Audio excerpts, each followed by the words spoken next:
नमस्कार दोस्तों, भारतीय राज्य व्यवस्था की इस वीडियो में हम भारत सरकार अधिनियम 1858 के बारे में पढ़ेंगे और दूसरे अधिनियम में हम 1861 जो भारतीय परिषद अधिनियम है उसके बारे में पढ़ेंगे। पहले हमें भारत सरकार अधिनियम 1858 ईस्वी के बारे में जानना है कि ये अधिनियम कब पारित हुआ था और इसकी मुख्य विशेषताएं क्या थी। उसके बाद हम भारतीय परिषद अधिनियम जो 1861 में पारित हुआ इसके बारे में जानेंगे कि क्या इसकी मुख्य विशेषताएं थी और इस अधिनियम को पारित करने का उद्देश्य क्या था। चलिए पढ़ लेते हैं भारत सरकार अधिनियम 1858 और देखते हैं कि इस अधिनियम में क्या था, ये कब पारित हुआ और इसकी विशेषताएं क्या थी। भारत सरकार अधिनियम 1858 अप्रैल 1858 में पारित हुआ। और कैसे पारित हुआ? पिट्स इंडिया एक्ट जो 1784 में लागू हुआ था उसके तहत बोर्ड ऑफ कंट्रोल कंपनी के ऊपर अपना नियंत्रण नहीं रख सका, जिसके कारण भारत में कंपनी की दोहरी शासन व्यवस्था जटिल हो गई और जिसके कारण 1857 की राज्य क्रांति हुई। इस वजह से अप्रैल 1858 में संसद ने भारत सरकार अधिनियम 1858 विधेयक पारित कर दिया। ये जो एक्ट था इसको हम act for the better government of India के नाम से भी जानते हैं, या ये कह सकते हैं कि ये जो एक्ट था act for the better government of India के नाम से पारित किया गया। इसकी कुछ विशेषताएं थी और जो इसकी इम्पोर्टेंट विशेषताएं थी उनको एक नज़र में हम देख लेते हैं, पढ़ लेते हैं क्या विशेषताएं थी। नेक्स्ट देखिए, पहली जो इसकी विशेषता थी, भारत में कंपनी का शासन समाप्त करके ब्रिटिश हाथों में सौंप दिया गया। दूसरी विशेषता, बोर्ड ऑफ डायरेक्टर और बोर्ड ऑफ कंट्रोलर को समाप्त कर दिया गया। इससे पहले जो होते थे बोर्ड ऑफ डायरेक्टर और बोर्ड ऑफ कंट्रोल होते थे उनको समाप्त कर दिया गया।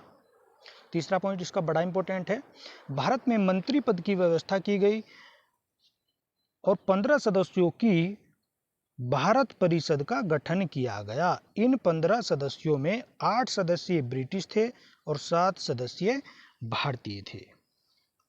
नेक्स्ट पॉइंट देखिए,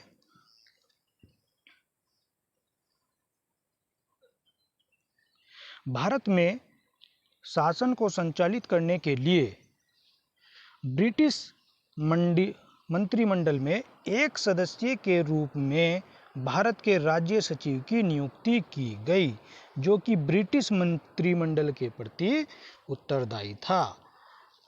ये दोबारा देखिए, ये पॉइंट ये इम्पोर्टेंट पॉइंट है। ये पॉइंट नंबर 4 जो है इम्पोर्टेंट है कि भारत में शासन को संचालित करने के लिए ब्रिटिश मंत्रिमंडल में एक सदस्य के रूप में, ये बड़ी इंपॉर्टेंट लाइन है, एक सदस्य के रूप में भारत के राज्य सचिव की नियुक्ति की गई जो ब्रिटिश मंत्रिमंडल के प्रति उत्तरदायी था। नेक्स्ट, अगली विशेषता, ये इम्पोर्टेंट है, इम्पोर्टेंट पॉइंट है कि भारत के गवर्नर जनरल को वायसराय कहा जाने लगा। बड़ा ही इम्पोर्टेंट पॉइंट है, भारत के गवर्नर जनरल को वायसराय कहा जाने लगा। अब देखिए, गवर्नर जनरल और जो हमारा वायसराय है वो वास्तव में एक ही व्यक्ति होता है। जब वह ब्रिटिश प्रांतों का शासन देखता है तो गवर्नर जनरल कहलाता है और भारतीय राजाओं के साथ ब्रिटिश सम्राट के प्रतिनिधित्व के रूप में कार्य करता है तो वायसराय कहलाता है। एक और इम्पोर्टेंट पॉइंट है इसी में,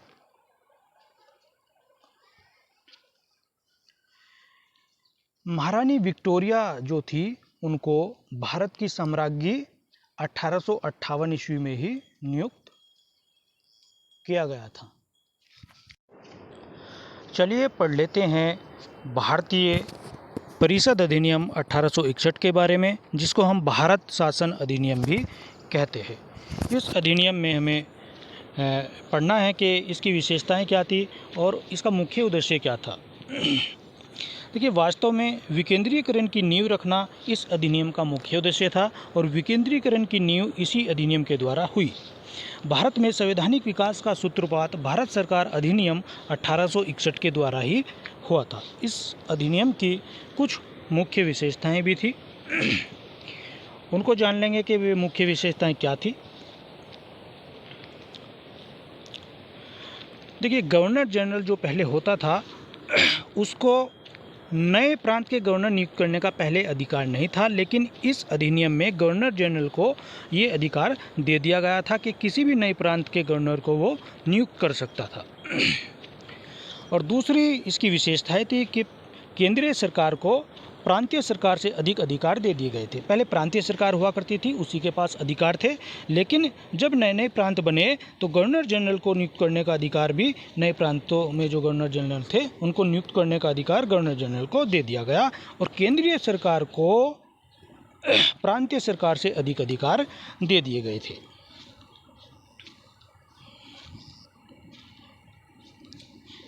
इस अधिनियम की अगली विशेषता देखिए, केंद्रीय कार्यकारिणी सदस्य संख्या पहले 4 थी और इसमें बढ़ाकर 5 कर दी गई थी, लेकिन शर्त ये थी कि 5वां सदस्य जो होगा उसको कानून का पूरा ज्ञान होगा, अर्थात वो कानून में निपुण होना चाहिए।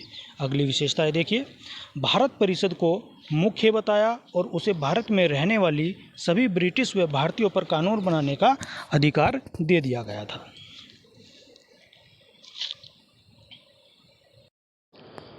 अगला पॉइंट देखिए, इस अधिनियम का बड़ा इम्पोर्टेंट पॉइंट है कि वायसराय की जो परिषद थी उसके लिए विभागीय प्रणाली की शुरुआत कर दी गई थी और इसके प्रथम अध्यक्ष लॉर्ड कैनिंग थे।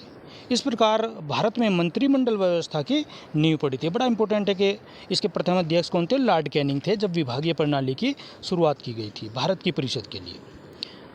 नेक्स्ट पॉइंट इम्पोर्टेंट है कि गवर्नर जनरल को अध्यादेश जारी करने का अधिकार प्रदान कर दिया गया था। ये भी इम्पोर्टेंट पॉइंट है कि गवर्नर जनरल अब जो है अध्यादेश भी जारी कर सकता था।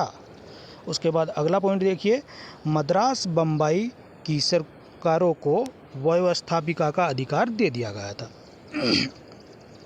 देखिए, मद्रास अब चेन्नई है और बम्बई को हम मुंबई कहते हैं, लेकिन उस समय के ये नाम है मद्रास व बम्बई। इनकी सरकारों को व्यवस्थापिका का अधिकार दे दिया गया था।